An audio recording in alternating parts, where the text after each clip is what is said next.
Okay, well, after China being in the shadows for a lot of time, now China has become a great and powerful country that we depend on in trading and stuff, you know?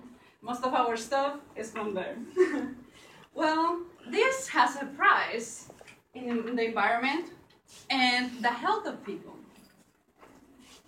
I have done some research about China and how are the environmental issues affecting our planet. And by learning about some of China's environmental issues, we will see what prices sometimes countries have to pay to be recognized globally.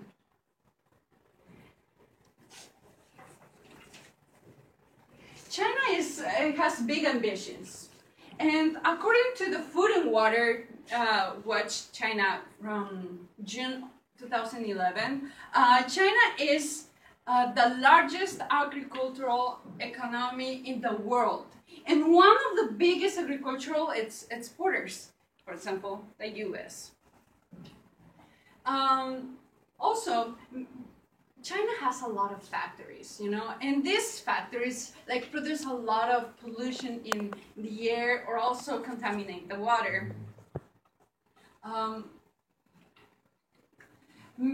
According to the U.S. nonprofit organization Berkeley Earth on August 18, 2015, the air in Beijing is so polluted that breathing it does as much damage to the lungs as smoking 40 cigarettes a day. That's a lot.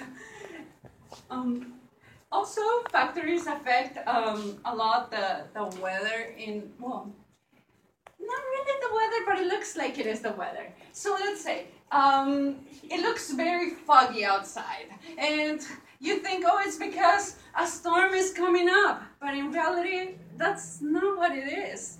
It's the smog, it's the pollution. So, and Barbara Finnemore, director of the Natural Resource of Defense Councils in China, stated that when she remembers that when she went over there to China and she was around these people, they were like, oh, this is a very foggy day. Fenimore says that they didn't recognize that it was smog, and certainly deadly smog. Like, this shows that citizens are not even aware of this pollution, you know, like, they think it's normal seeing all this, like, contamination outside. And now I will introduce you some of the, like, going more deeper to the air pollution.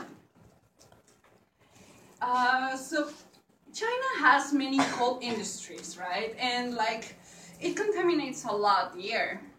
And this usually like makes illnesses that like many people can like just get in their lives and probably even die at an early age. So in the article Lifting China, published in 2016, it states local clinics are seen growing cases of bronchitis, pneumonia, and lung cancer. People are dying at an early age. Like these illnesses are increasing, and it's just crazy how it is over there. Also, there's water contamination as well, and this, like, imagine, okay, water is a big element in our lives, and now imagine living in a country where you're, like, the water you're drinking is contaminated, like, and you don't even know because probably you think it's normal, all the contamination is normal. In the book, China's Environmental Challenges, Judith Shapiro states that a 2007 OECD study found that hundreds of millions of Chinese people drink water contaminated by arsenic, fluoride, untreated wastewater, and fertilizers and pesticides. These people are drinking like probably, that can be like even pieces of poop or something in the water, you know, and they don't even know. They're drinking it. That's disgusting. So now that we learned about some of the environmental issues, I will conclude this.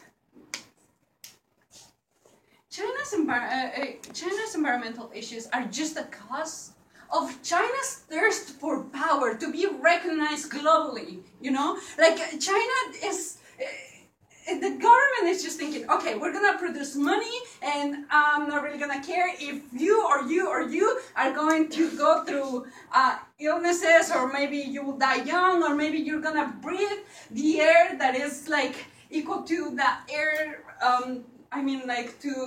to the damage you will do yourself by smoking 40 cigarettes a day. Okay, so sometimes countries sacrifice more than what they actually gain. In this case, look at China, trying to become recognized globally, but forgetting of its people and their well-being. Imagine waking up every day with the idea that you and you and you are going to be breathing super contaminated air. And also, the water you're drinking is going to be contaminated. I think this is a great awakening for us to know that we need to appreciate what we have and be conscious about what China is going through.